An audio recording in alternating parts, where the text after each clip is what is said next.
Hello, everybody, and welcome back to another episode of the Daft on Draft podcast. I'm your host, Dalton Miller, joined as always by my co host, Corey Kinnan. And I'm just going to get out there and ask it today. Corey, how are you doing today? I'm good, man. It felt weird to go back to work on a Monday after a long weekend, but we fought through. We got our workout in. We're ready to record. I even streamed a little bit of College Football 26 on its early release day today. So, Yeah, how's the game? it's The pretty same, similar to last same, but year. yeah, It's pretty similar to last year, gameplay wise. Some of the recruiting stuff is a bit different, and the point values are different across the board and stuff like that. But yeah, I like pretty that. similar Listen, otherwise. I don't really care about playing all that much. I'm a recruiter to the to the grave. So I Yeah. understand that. Guys, today we are Penn State. That's what we're talking about today. I'm sorry, I'm a Pennsylvania guy. It is the way that it has to be. Um, I am not a Penn State fan per se, but literally all of my friends went to Penn State. They all went to branch campuses and then did their final 2 years at Penn State. I have a lot of what should probably be memories from Penn State. They are a little bit foggy. It is what it is. We are going to talk about their offense today. We're going to come back. We're going to do a Dafter draft tomorrow. And then the next day, we are going to hit up their defense. And we have a lot of, we're just going to get into it. We have a lot of names to talk about. And we have a lot of hard truths to tell today. Yes, we And do. we're just going to start at the top. Yeah. Whatever you think. And I'm just gonna take this real quick, and then I'll let you, because I'm gonna go quick, and then I'm gonna let you absolutely unload. Okay. Sounds good.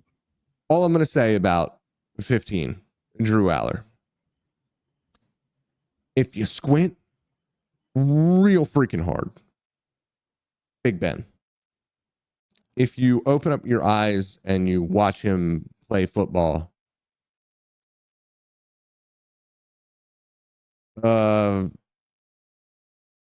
Blaine Gabbert, like like bad Blaine Gabbert, like after rookie year Blaine Gabbert. Yeah. Guys, he's a wreck. He's a mess. He's a mess. Which really stinks because the arm is there. A lot of like the quick wittedness in the offense and getting the ball out and all that is there.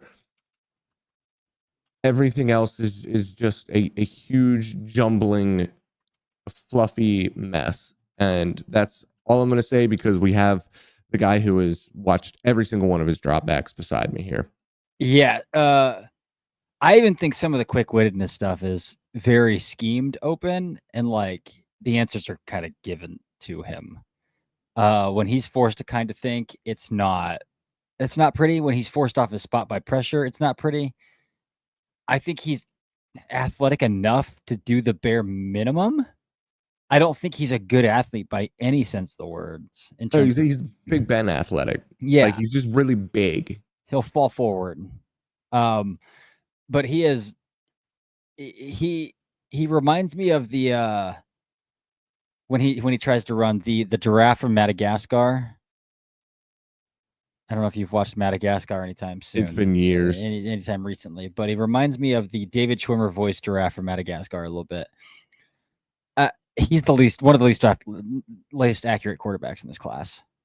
There are like 3 guys that I've charted that are least like lower in their accuracy rate than him. But he's in a very schemed up offense, and I understand we got to talk about the receivers that he's been throwing to over the past few years. Like I understand it, but the guy, especially when he's forced off the spot, cannot hit the broadside of the barn, and it's worth he's opting to throw off of really awful bases in All clean of the pockets time. all of the time. His lower half is a disaster. I clicked and posted one on Twitter in the Notre Dame game. He's got Nick Singleton on a wheel route wide open. Oh, that was such a frustrating throw. And he's got plenty of time to set his feet and throw the football. And he throws off this like fadeaway leaning to his right platform and overshoots Singleton by like 5 yards over his head. And it's like, why? And what's even more concerning, there are some quarterbacks who don't have an ounce of private quarterback coaching until they get to the NFL. There are some guys that just like they weren't privy to it in high school, and then in college, some of the college programs a lot of these times have bigger opinions than NFL teams do. Drew Allar has had intensive private quarterback coaching since he was in the 9th grade. I have to interject here. Go for it. Sometimes private coaches suck too. That's very true. Might be time for a change for him. Yeah, I think it certainly is time for a change. I don't know who his coach is. I don't mean to. He's an Ohio guy. His name's Brett. Yeah. Yeah. I don't mean to bash his coach because I don't know who he is. But yeah. Yeah. Not good. For as intensely as that kid has been coached since he was in the 9th grade, for his fundamentals to be as bad as they are, it's brutal. It's brutal. I think this is like your 3rd round, take a shot on tools quarterback. And I wouldn't take him before that right now. I don't know if I would take him before that. I think he's a day 3 guy for me. I have him as a day 3 grade. Quarterbacks always get a little bit of a juicy bump, but yeah, that's what I feel about 15 from Penn State. There's not much about his game that I would buy into right now, other than he has a big arm. That's about it right now for me. I think that's totally fair. Totally fair. I don't get it. No, neither do I. Let's move on though. Let's move on to the another controversial topic for some reason. These running backs. Yeah. Why is this a controversial topic? I have no idea. There's a large base out there that does not seem to think that Nick Singleton is a good running back, which I struggle with that. I do think that there are times when like who was the running back we just talked about? Oh, Weisner from Texas. I think Singleton has a little bit of that Pacheco in his running style as well. 100%. Where he just runs like super heavy. With Singleton, I do think that he probably presses a little bit too much. Like that's my one complaint. He presses too much. It's like, dude, just chill.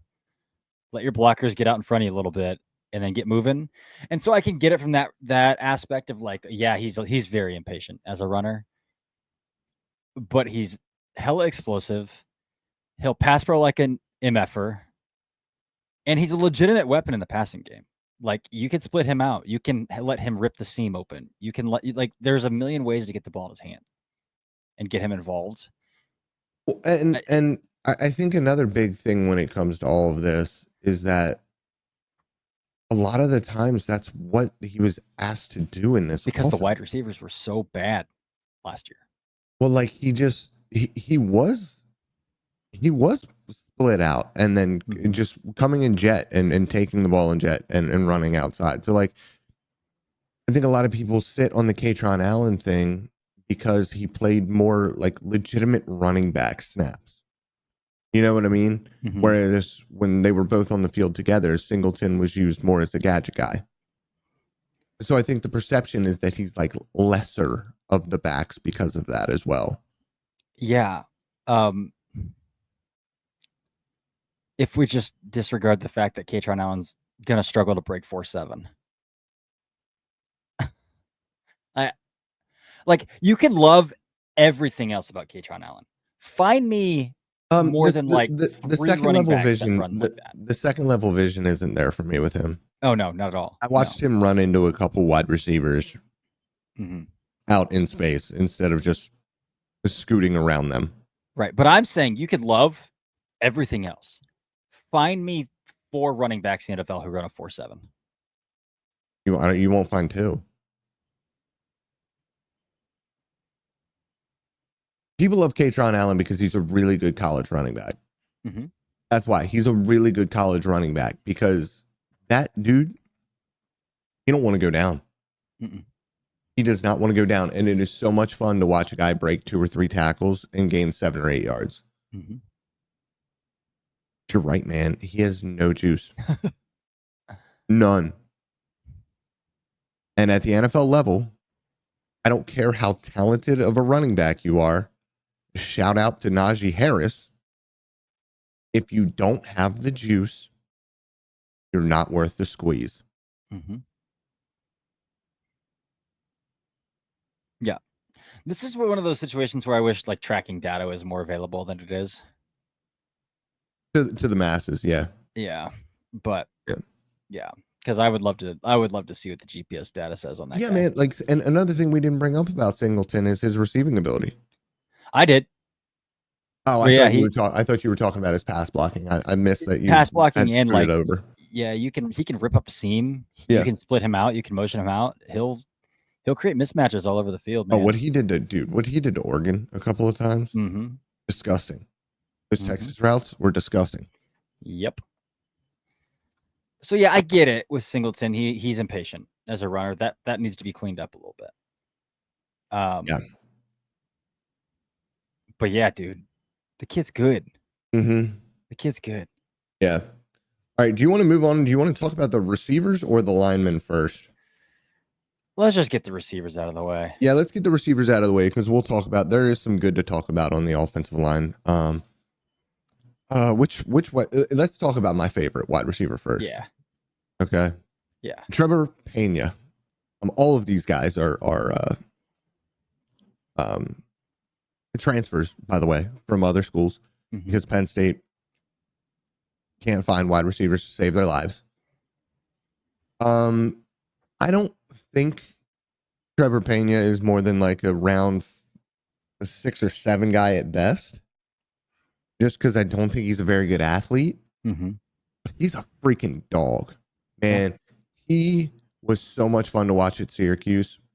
He had a gunslinger who would push the ball. I think he's really good around the line of scrimmage. And I think that he is really good in contested situations for his size. And I think he's like 6'1". So he's not a small like slot type receiver. To me, he kind of reminded me of Jacoby Myers. He's just like a dude who like finds ways to win even when it's like really cloudy. I don't think the most deceptive route runner. I don't think he's the most naturally quick footed route runner or the most explosive. But yes, he just kind of wins. And it's a lot of fun to watch him win at Syracuse.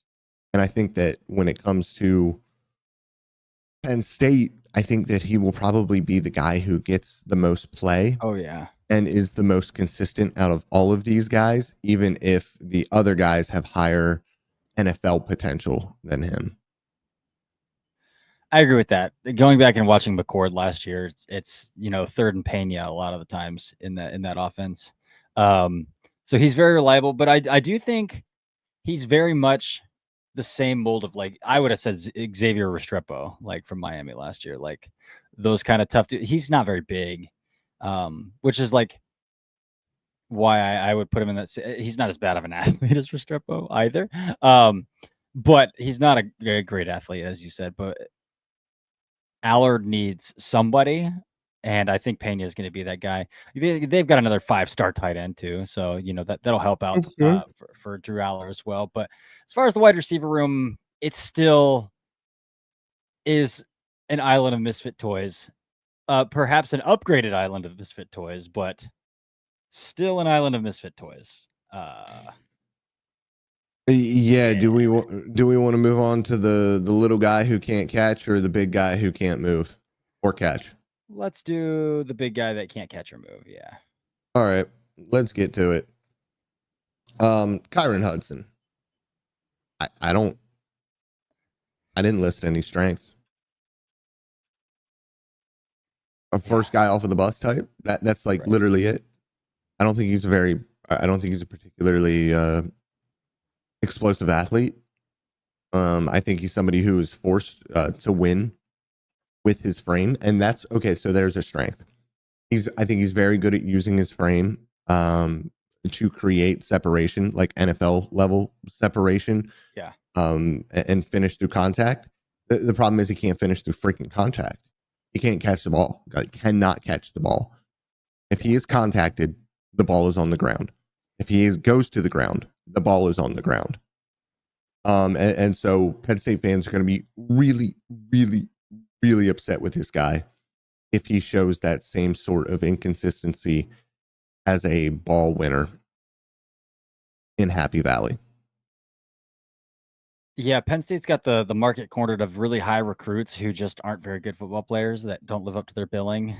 They transferred in Julian Fleming from Ohio State last year, who was like one of the highest recruited wide receivers in college and out of high school in recent years. And the dude, this is kind of the same way.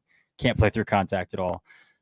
Kyron Hudson, a really high recruit, and there's a reason he has 72 total targets in 4 seasons at USC. Like, there's a reason for this. Can't play through contact at all. Subpar ability to even win above. Like, if you are 6'2" and you can't separate, you have to be able to win above the rim. And even then, that's not a great calling card to bet on at the NFL level. He can't even do that. Like, so, yeah. I think that's it for Kyron Hudson. Just one of those bigger dudes who's gonna go undrafted by the time he gets to the NFL. Yep. All right, little guy, Devontae Ross. Hyperactive feet, great acceleration, great breaks. Showed an understanding as a boundary guy of attacking blind spots when guys were giving him cover 3 leverage. I think he's got some manipulation in his ability as a route runner, and he has the natural separation quickness because of those feet. His hands are horrific, like horrific. Yeah. He's undersized and has incredibly unimpressive play strength overall.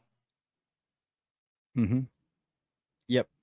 For some reason, the interwebs don't want to work up for me. I was going to look up what his drops rate was in 2024. I bet I can get it. But yeah, I don't have anything to add to these wide receivers. He's a decent athlete compared to Kyron Hudson. But yeah, I mean, is this the best that Penn State can pull out of the portal? And they got lucky because Trevor Pena was a late spring portal entry because he went to Syracuse and was like, hey, give me $1 million. And they said no. And so he left, is the whole reason he's at Penn State. So they got kind of lucky there. But yeah, as far as an upgrade from last year, it's probably minimal. Got me throwing 9 drops last year. 9 drops. Yeah, not great. On how many targets? 117. Yeah, an 11% drop rate. Jeez, yeah, not great. So that's where we sit with these Penn State wide receivers. Not a great staple. And the other problem I have with Ross is even though he is hyperactive with his feet, and they give him a ton of manufactured touches right at the line of scrimmage on screens. The yak isn't there. You can't be a small dude like that with bad hands and not yak. Right. Yep. Completely agree. All right, let's talk about these offensive linemen because there's a couple of decent guys on this offensive line, in my opinion. There's draftable talent on the offensive line. There is, and I think we're going to argue about one of them, which we don't argue very much. Do we want to get the argument out of the way? Are you talking about the right tackle? We are talking about the right tackle. Yeah. Let's do it. Nolan Ritchie. Talk about him. I think he's a big time waist bender. I saw some pretty big balance issues. I thought he was like a pretty good athlete in his set. But no noticeable punch and a pretty big waist bender. Ooh, like that turns me off pretty. Here's the thing about the punch, and here's the thing about the punch, and we're going to talk about it. I think he's really advanced with his hands. I think that a lot of the times he really sets defenders up to strike early because he throws the fake. He throws a little 2-hand fake. I will get with you on there's a little bit of waist bending, but the waist bending for me doesn't come in 1v1 situations. The waist bending for me, from what I saw, was when he was trying to pass off like defensive line games. Okay. he would drop his head a little bit, and he didn't have a great connection with the right guard, and that is something that I do not like to see for sure. I also thought, like you said, good athlete. I thought that his ability to mirror and match was very good. I thought that he ran guys up the arc pretty well. I don't love his. So I talked about his hands, and I do want to say, like, I don't love his hands overall when he actually does get to the strike and his grip strength overall. But I like his deployment of his hands in pass pro, and I think that he is an adequate pass protector overall. I also thought that there were times in the run game where I was really impressed with him as well, especially with the athleticism. And I thought that overall, just his cognitive ability was there in the run game along with that. So, like for me, Shelton is a guy who I could see being, that day 2, day 3 guy, where if you improve his hands a little bit, and you keep him cognizant against those defensive line games, and keep him from bending the waist in those situations when he's trying to run guys off, I do think that you could round out a starter there at the NFL level. But right now he's a guy that you take, late day 2, early day 3. Yeah, I'm pretty firm on the day 3 thing there with Rucci, I think. Let's move to the other offensive tackle, Drew Shelton, though. Dude's an athlete. Drew Shelton was a mixed bag for me. He's got second round grades from places like NFS and Blesto.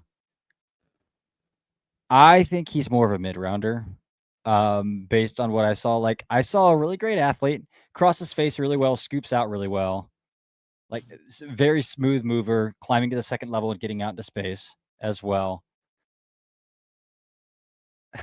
I saw a lot of flexibility, but here's my issue: is like, he's athletic and he's flexible, but he constantly got beat on the outside shoulder. So if you have flexibility and you have mobility, why are we constantly giving up outside shoulder?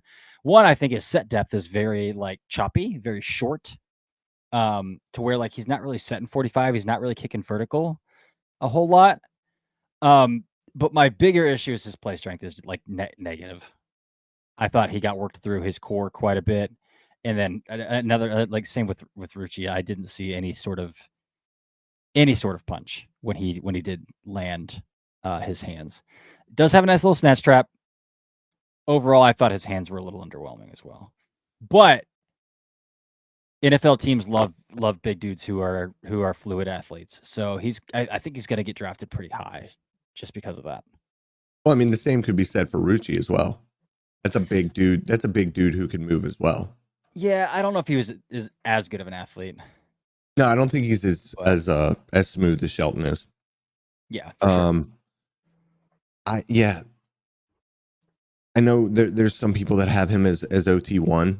I think he's a day 2 guy. For like me, it kind of reminds me. For me, it kind of reminds me of how we talked about. I can't think of his name right now. See, this is what happens. I get into the next class and I delete the last class. Left tackle from Oregon, Connerly. It's kind of how we talked about Josh Connerly, going into last year, where like we need to see the core strength, the play strength improve, and we need to see. You talked about the outside. I saw him a couple of times on 45s overshoot and allow. Oh yeah, big time oversets. Yeah. So like you're talking about a guy who is lacking play strength a little bit. Although you did bring up the snatching trap, and I'm really glad that you did that, because I think that his hands are really good. I think that both of the offensive tackles at Penn State have more accurate hands than I've been seeing from a lot of these other guys that we've watched so far this year. But I agree with you. I don't think he's an overly naturally powerful player. And I thought that there were times in the run game where he got overwhelmed, and he got overwhelmed by some good players. I'm watching Ohio State, I'm watching Oregon.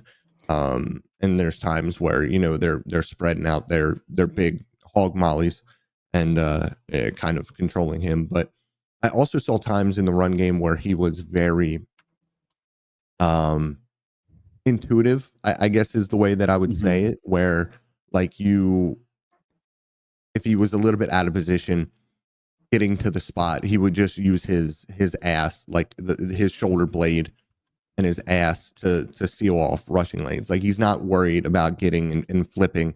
He's doing what he can to get the block done.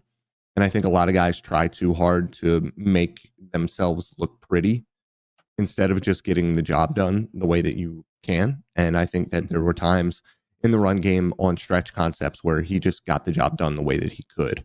And so I was a fan of that. But Yeah, I don't get clicked the it on OT1 Twitter. talk right now. Yeah, sorry. I clipped it on Twitter. It was a clip where he scooped out Derek Harmon in the Oregon game, and he ends up losing his footing and he falls to the ground. But he crosses Derek Harmon's face and he scoops him out and clears a massive lane for Nick Singleton to run through, and then he falls on the ground. So it's not always the prettiest, but yeah, definitely is intuitive and can do what he needs to do to get that stuff done for sure. Speaking of the Oregon game, we might as well move on to the big man. Dude, I don't know how to pronounce his name. Ione? Oliva Vega? Ola Ione? Oliva Vega? Yeah. I don't know how to say the last name. Yeah. Is it Ion? It might be. Anywho, this is a large human being. And the reason I bring up the Oregon game is because Oregon had a very large human being on their defensive line. And I tweeted out not a clip of Jamari Caldwell and Oliva Vega, but of two sumo wrestlers going at one another in a GIF. And that's exactly what I thought of when I saw those two. Mm-hmm. Just two bears going at it against one another. This is a large and strong human being. I watched him get Derek Harmon between the pads on the breastplate, drive him 6 yards, and then slam him into the ground to the point where a defensive tackle would have gotten a 15-yard penalty against a quarterback and maybe thrown out of the game. Like this dude absolutely dominated him on a rep, and it was incredibly impressive. I also, in although he's a very large human being, I watched him scoop out a couple of guys on stretch concepts from the other gap. And so, like, I don't think he moves well enough to be a highly touted guy. But if you need just a brick wall on day 3, he might be your guy. Very firmly a day 3 pick, but in my notes, I have Boulder in every sense of the word. So what I mean by that is, yes, heavy ass hands, dude. When he lands a punch, dude, like you see, like the Oregon great Jamari Caldwell, Derek Harmon, 2 drafted dudes. Derek Harmon's a first round pick. He lands a punch, and you see them like jilt back in their shoes when he lands a punch. But Boulder in every sense of the word, the dude has no flexibility in his hips or ankles whatsoever. He does not redirect. He's 100% a phone booth guy, 100% a phone booth guy. But he's kind of fun just to kind of watch him bully people when he can get him in a phone booth and stay frame to frame. The issues arise when guys get outside of his frame because he has no ability to hang at that point. But he's a funny little player, and by little, he's quite large. Quite large, yes. Yeah. But he's a fun player. Funny I agree. Guy. Yeah. Do you want to talk about the other two, the Dawkins, the center, and the other guard? Because I think they're both pretty firmly UDFAs from what I saw. No, I mean we if that's the way you feel. I didn't like sit down and study them. I watched them in the peripheral. And the right guard was shifted in and out quite a bit last year, right? So I don't need to. There was nothing that I saw in the peripheral that made me want to talk about them. So I think we can get out of here in 30 minutes. I think so too. So that's the Penn State offense. Again, we've got a flurry of defensive players to get through as well for that defensive episode. They have a lot of upperclassmen. They do have a lot of upperclassmen. Yeah. Which means they should be fairly good again, depending on how 15 plays this season for them. But we'll have an episode of Daft or Draft tomorrow to give us one more day to break through all these guys and get through all these guys. But until then, Dalton, do anything else for the people? I love you guys. Well, that's it. Until next time, this has been another episode of the Daft on Draft podcast.